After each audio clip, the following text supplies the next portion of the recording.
Special train से रामेश्वरम धाम की तीर्थ यात्रा। आज ही अपनी सीट बुक कराएं tripurayatra.com पर।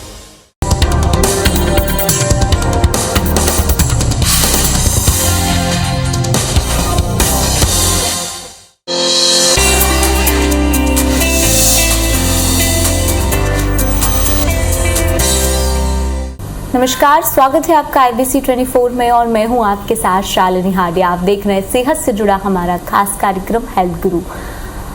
कई बार हम सेहत को लेकर काफ़ी बातों को नज़रअंदाज कर देते हैं और यही छोटी छोटी दिक्कतें कई बार एक गंभीर बीमारियों का रूप ले लेती हैं। खासतौर पर अगर बात की जाए पेट से संबंधित समस्याओं की, तो आज के समय में ये एक विकराल रूप ले रही है और इसका असर कई बार देखने को मिलता है कि जटिल से जटिल सर्जरी करने की नौबत तक आ पड़ती है।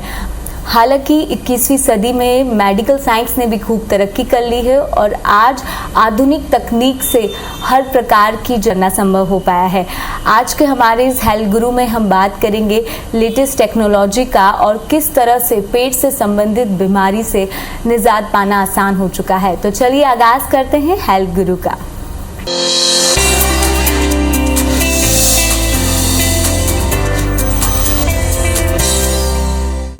आज हमारे साथ इंदौर स्टूडियो से जुड़े हैं इंदौर अपोलो हॉस्पिटल के कंसल्टेंट के साथ ही गैस्ट्रो इंटेस्टाइल सर्जन डॉक्टर निकुंज जैन। सर, बहुत बहुत स्वागत है आपका IBC 24 में। नमस्कार शालिनी जी एंड IBC 24/7 के सभी दर्शकों को मेरा नमस्कार एंड गुड आफ्टरनून। सर, सबसे पहले शुरुआत करते हैं कि किस तरह से पेट से संबंधित बीमारियां जो है वो आमतौर पर देखने को मिल रही है। पेट से संबंधित बीमारियां मुझे लगता है आजकल हमारी सोसाइटी में जो है वो सबसे कॉमन प्रॉब्लम्स में से हैं और ऐसा नहीं कि सिर्फ बुजुर्गों या एक ओल्ड एज पेशेंट्स को ही होगी, ये सभी में है, बच्चों में, बड़ों में। और जो मोस्ट कॉमन प्रॉब्लम्स हैं वो आजकल हमारी चेंजिंग लाइफस्टाइल और जो खाने पीने में हमारे बदलाव आया है उसकी वजह से है और साथ ही स्ट्रेसफुल जो हमारा लाइफस्टाइल है उससे भी उस पर फ़र्क पड़ा है। बीइंग ए सर्जन मैं आपको सर्जिकल प्रॉब्लम्स के बारे में ज़्यादा बताता हूँ। तो जो सबसे कॉमन सर्जिकल प्रॉब्लम्स हम OPDs में जब देखते हैं कि पेशेंट्स हमारे पास आते हैं वो है पेट में गॉल ब्लैडर में स्टोन्स हो जाना, हर्नियाज हो जाना, अपेंडिक्स की प्रॉब्लम हो जाना और जिन लोगों को एसिडिटी और रिफ्लक्स की प्रॉब्लम है उन्हें GERD बोला जाता है या हाइटस हर्निया हो जाना, या कुछ हमारे साथी आते हैं प्रॉब्लम्स के साथ जैसे पाइल्स या फिशर फिस्टूला को लेके। तो ये हमारी मोस्ट कॉमन प्रॉब्लम्स हैं जो हमारे गैस्ट्रोइंटेस्टाइनल ट्रैक्ट से संबंधित हैं और हमारी सोसाइटी में अधिकतर लोगों को किसी न किसी फॉर्म में ये प्रभावित करती हैं। डॉक्टर जॉन, हमने देखा है कि टेक्नोलॉजी अब बहुत ज़्यादा एडवांस हो चुकी है। इसके पहले आप चेन्नई अपोलो हॉस्पिटल में भी रहे हैं, क्या इंदौर में भी उस तरह का सेटअप देखने को मिलता है? अभी तक ये माना जाता था कि शायद साउथ इंडिया या जो बड़े सेंटर्स हैं दिल्ली या चेन्नई वहाँ पर ही सारे टेक्निकल एडवांसमेंट्स हैं और कुछ पेशेंट्स यहाँ से उधर जाते भी थे। बट अब वक्त बदल रहा है, हर कोई एक दूसरे से कम्युनिकेटेड है और कनेक्टेड है। मैं कहूँगा कम्युनिकेशन हमारा सबसे होता है। तो जब मैं चेन्नई में था तो डेफिनेटली वहाँ का वर्क एटमॉस्फेयर और टेक्निक्स तो काफ़ी एडवांस थे, लेकिन जैसे मैं चेन्नई से इंदौर आया हूँ वैसे ही बहुत सारे डॉक्टर्स हैं जो अलग अलग बड़े सिटीज़ से अभी यहाँ पर शिफ्ट हो गए हैं और जो वर्क चेन्नई में या मुंबई में बोल लीजिए, दिल्ली में बोल लीजिए, अब वो इंदौर में भी हो रहा है। बस हमें जानना है कि वो कहाँ पर अवेलेबल है। लेटेस्ट टेक्नोलॉजी की बात करें तो कितना ज़्यादा प्रभाव देखने को मिलता है, क्योंकि पहले लोग सर्जरी कराने से डरते थे, उन्हें लगता था कि कुछ ज़्यादा चीड़फाड़ हो जाएगी, लेकिन वर्तमान स्थिति क्या कहती है? मैं कहना चाहूँगा कि पिछले कुछ सालों में सर्जरी करने का तरीका पूरी तरह बदल चुका है।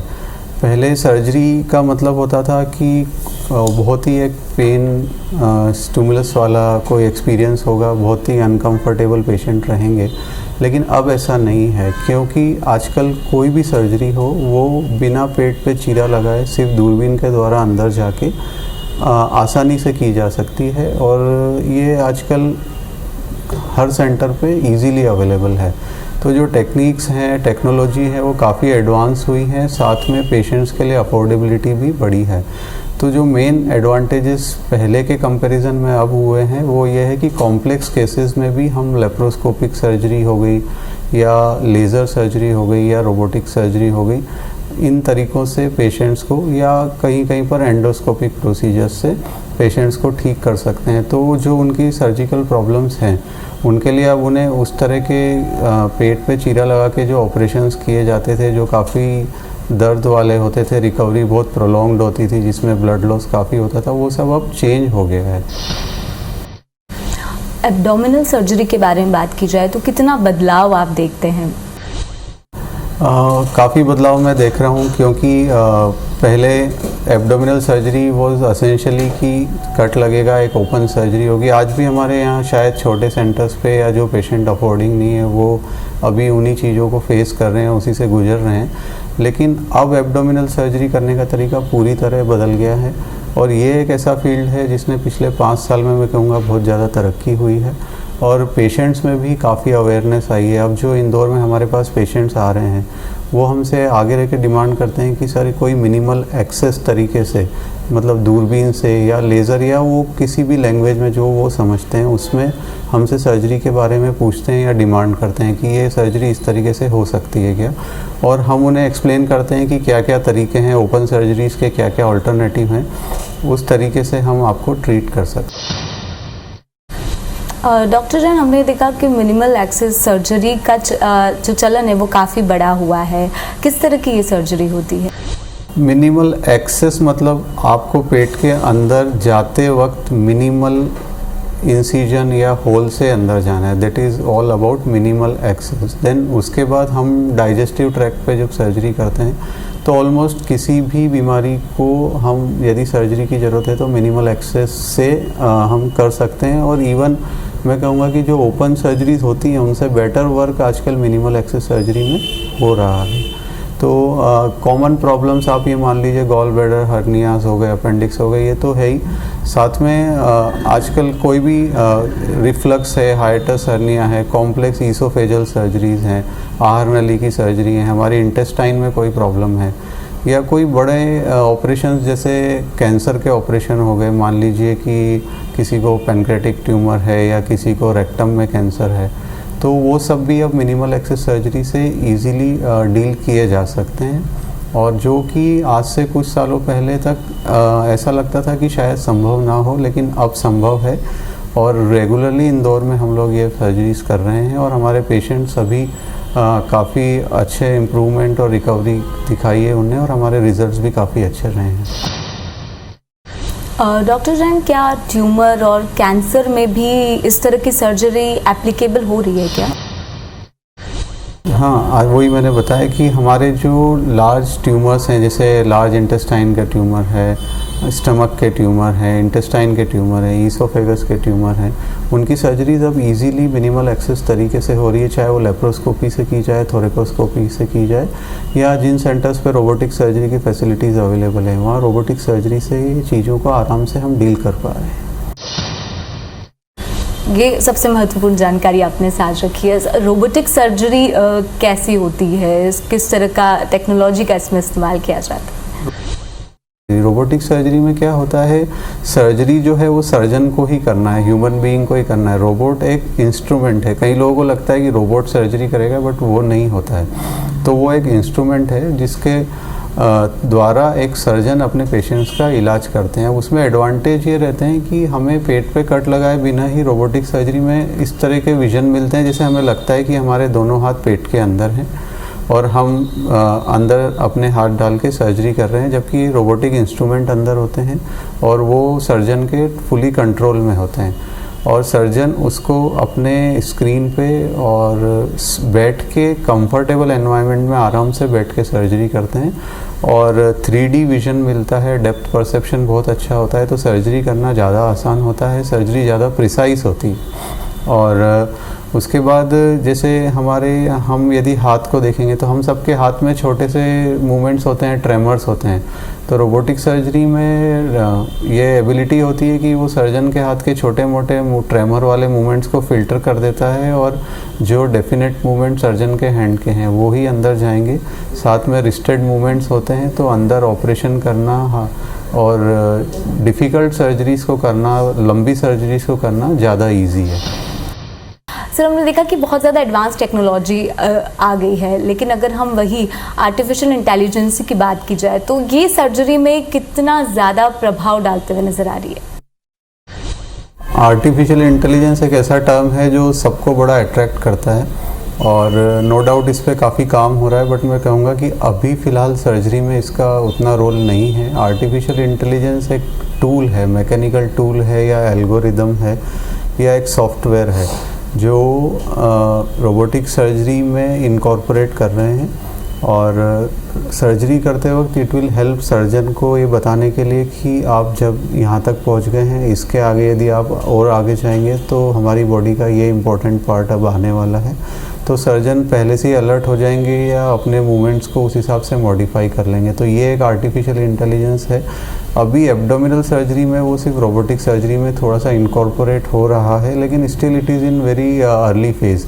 हाँ, डायग्नोस्टिक्स में आजकल आर्टिफिशियल इंटेलिजेंस का रोल है और कुछ अदर सर्जिकल फील्ड्स में आर्टिफिशियल इंटेलिजेंस जो है धीरे धीरे ऊपर आ रहा है। But may be in next 10 to 15 years artificial intelligence का काफ़ी रोल रहेगा और वो हमेशा एक सर्जन को असिस्ट करेगा अच्छा और प्रिसाइज ट्रीटमेंट करने में, rather than it will not replace a surgeon.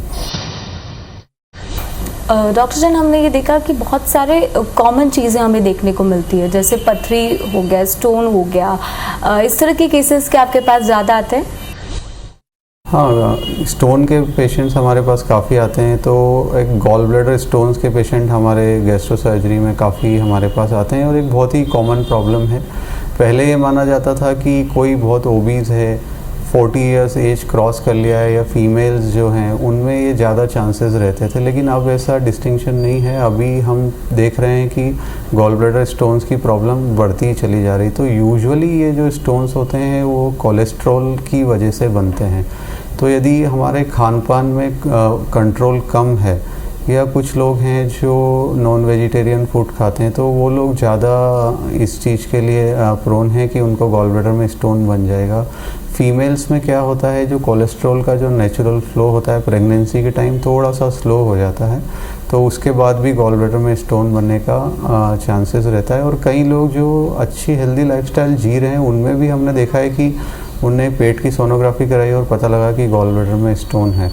तो गॉल ब्लैडर स्टोन एक बहुत कॉमन प्रॉब्लम है। कई बार पेशेंट्स को पता नहीं होता कि उनके पेट में स्टोन है गॉल ब्लैडर में। उनको ये होता है कि वो कुछ भी फैटी फूड खाएंगे, तला गला ऑयली फूड, तो उनको पेट में डिस्कम्फर्ट होगा, अच्छा नहीं लगेगा, दर्द होगा या कभी उनके पेट में तेज़ दर्द उठ सकता है।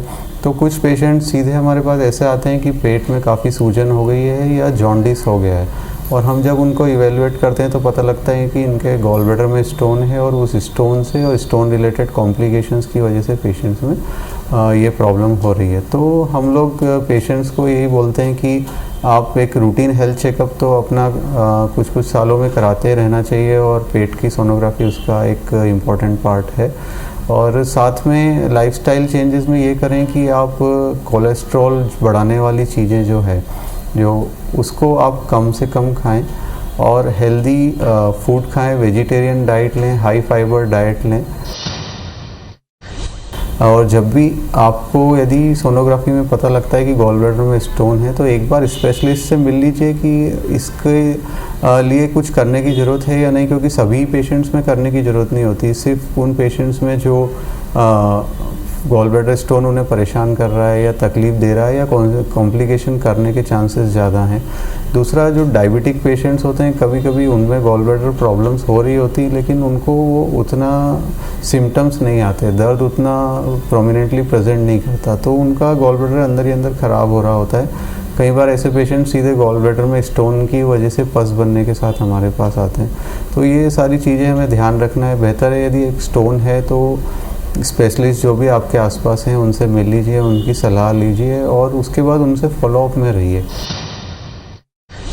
डॉक्टर जैन, हम देख रहे हैं कि हर्निया आजकल बहुत ज़्यादा कॉमन हो गया है, मेल हो या फीमेल, इसकी क्या कुछ वजह होती है? तो हर्निया अगेन एक कॉमन प्रॉब्लम है। हम हमारी ओपीडीज़ में जो पेशेंट देखते हैं उसमें हर्निया का नंबर बहुत बड़ा है। तो हर्निया होने की कोई स्पेसिफिक एज नहीं है, ये बच्चों में जन्म से भी हो सकता है और बड़ों में भी होता है।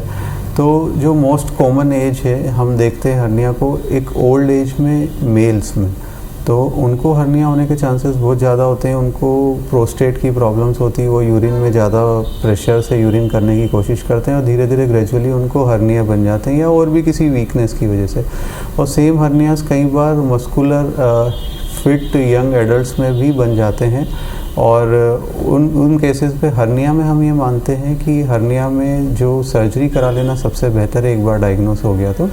दूसरा, जो फीमेल्स में हर्निया की प्रॉब्लम सबसे कॉमन कब होती है, जब वो प्रेगनेंसी के बाद डिलीवरी होती है, उसके बाद जो प्रेगनेंसी के दौरान पेट की दीवारों पे स्ट्रेचिंग रहती है, उस वजह से मांसपेशियाँ थोड़ी कमज़ोर हो जाती है और फीमेल्स में हर्निया बनने के चांसेस बढ़ जाते हैं। तो उन फीमेल्स को जिनकी मल्टीपल प्रेगनेंसीज हुई हैं पास्ट में, या कोई भी मेल या फीमेल हो जो ओबेसिटी से ग्रस्त हैं कि बहुत वज़न बहुत ज़्यादा है, तो ऐसे लोगों को भी हर्निया होने के चांसेस बहुत होते हैं।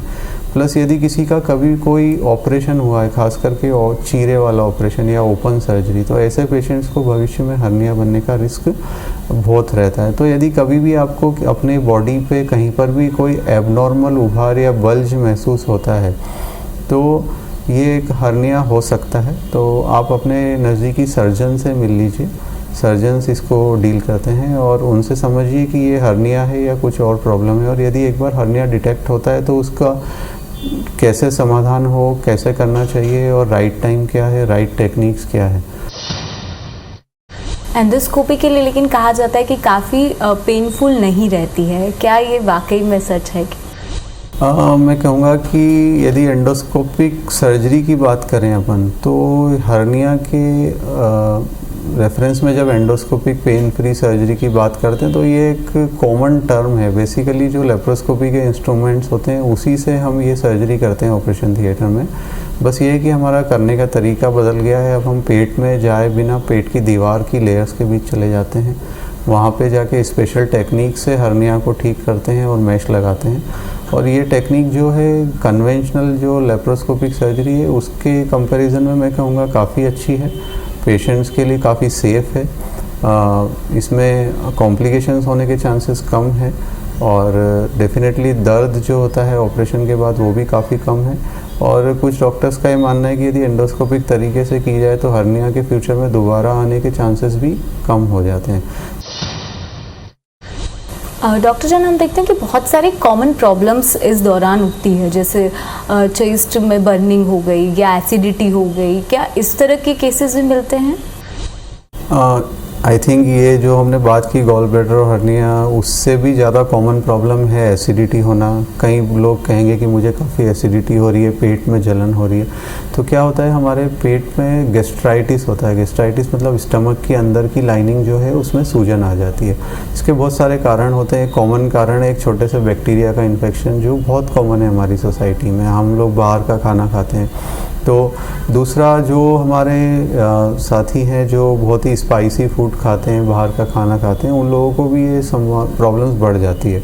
साथ में जो पेट में जलन होती है गैस्ट्राइटिस की वजह से, और पेट का काम है, स्टमक का काम है एसिड बनाना, तो एक वॉल होता है जो चेस्ट में उस एसिड को ऊपर आने से रोकता है, लेकिन वो कई बार वीक हो जाता है, या हम ओवर ईटिंग कर रहे हैं, लाइफस्टाइल ठीक नहीं है, फिजिकल एक्टिविटी ठीक नहीं है, कम है, तो पेट में बनने वाला एसिड चेस्ट की तरफ आने लगता है, तो छाती में जलन होने लगती है पेशेंट को, और उसके बाद किसी किसी पेशेंट का खाना ऊपर आने लगता है।